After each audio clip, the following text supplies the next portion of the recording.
Hey everybody, today I'll be showing you a couple different ways to animate your desktop with either a video or a GIF or even subtly like this. First, I'll be going over a free method. However, if you don't mind spending a couple bucks, I'll also be covering a smoother method at $6.17. So let's get right to it. First, you want to go to easygif.com. Any of the links that I mentioned in this video will be in the description, so just go there. Click on the split tab and upload the GIF that you want to have as your desktop. Now make sure the one that you want to use, you rename it to frame underdash. That's going to be important later on. Go ahead and hit the upload button and you will see your GIF right here. All you have to do now is hit the split button and you will see all of your images, the separate frames of the GIF separated out into each individual picture. Go ahead and download the folder. It will come in a zip file, that's okay. It doesn't really matter where you put this because you're going to be extracting it anyway. And then you have all of your pictures right here. For the next part, we're going to be needing a program called Rainmeter. This is basically what's going to read our GIF file and put it onto our desktop. Go ahead and just download that and run through the install process. Leave it as standard. It's your choice if you want to have it at 64 bits, if your computer supports that, and let that install and run when you're finished. When it first boots up, it should look something like this, with the 4 skins already loaded. Go down to your system tray and click on the raindrop. Now this is going to show us all of the skins that Rainmeter has. I want to get rid of the welcome skin, so I'm going to go to that and hit unload. Now we're going to make our own skin for our GIF. Right click the folder and click open folder. Go out of that folder and create a new one called anything you like. I'm going to call it Gate because that's what the GIF is going to be. Go into that and create a new text document with the same name as your folder, and that's where our code is going to go. Also create a folder called Add Resources for our actual pictures. Now go into there and create another folder, call it Image Frames. Now go into that one and extract all of the pictures that we downloaded earlier into that folder. I'm just going to copy and paste this into it. And there we go. Now we need to edit our gate file so Rainmeter will read our images. Go ahead and copy and paste this script into our notepad. You can copy and paste this from the description below. The update line is going to tell Rainmeter how fast to play back the GIF. 35 is a little fast, so I'll update that to 100. Formula counter is how many frames we have. So if you go into our images, we have 40 frames. So change that to 40 or however many frames you have. Going down to the image name line, this is the directory to our images. Just change the folder name to the name of the folder, of course. That'll be image frames. And notice how the name after it says frame underdash then a number thing.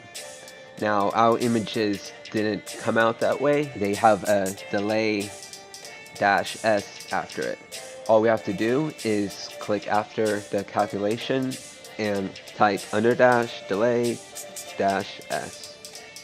Make sure to change any images that don't follow that pattern. The last 3 lines represent the size of the GIF. When PreserveAspectRatio is on 1, all you have to do is change the W to whatever size you want, and the H will follow. Go ahead and save that as a INI file. At this point, we're basically done. All we have to do is go back into Rainmeter and enable this all. So go ahead and open that up and hit refresh all. Go into our new folder and load up the new skin. And there it is. Now, if you wanted to fill your entire desktop, all you have to do is adjust the size and you can have it like your desktop, or you can just have it blend in. You can drag it around. If you don't want it to move like that, just right click and deselect the draggable option. Now this might be nice if you wanted this to fill your entire desktop, but what if you wanted to blend in and you wanted to get rid of the background and stuff?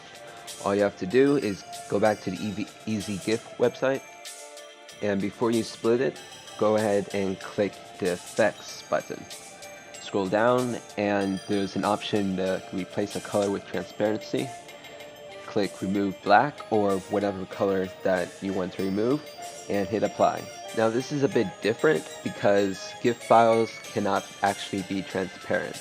So when you click Split, make sure you click the Convert button right here and click PNG or A for animated PNG.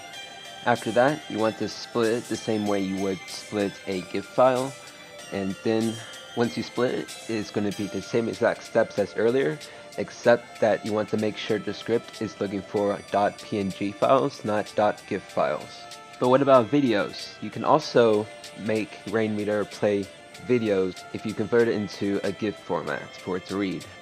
Just make sure you set the size for original up to 800 pics, the frame rate at the max, and the method at ffmpeg. Convert that into a GIF, and then follow the same exact steps as earlier. Now, you can do a lot with Rainmeter, but what if you wanted an actual video for your background? For that, you'll need a $4 program called Wallpaper Engine, available on Steam. Unlike Rainmeter, this comes with a lot more than just one default skin. Another cool thing about this is that you can set it to pause every time you're not seeing the desktop, basically, which is very useful for your computer's performance. Additionally, you can set the process priority for below normal. Now, the process for this is a lot faster than Rainmeter. All you have to do is click the New Project button. Then the program is going to give you an option to just import a video as your wallpaper. Name it anything you like and hit Import, and select the video you want to use. I'm just going to use a clip from my Battlefield cinematic. Go ahead and save it, and then go to Steam, prepare for publishing. The genre really doesn't matter unless you're making it public. The visibility though, you want to set to private unless you want to actually share this.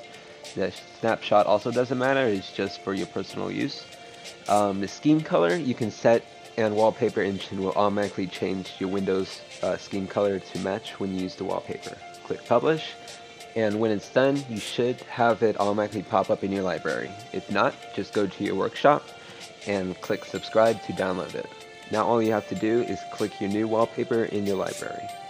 I'm going to turn down the volume on this because it does take in the video's audio as well, so you can keep that if you like.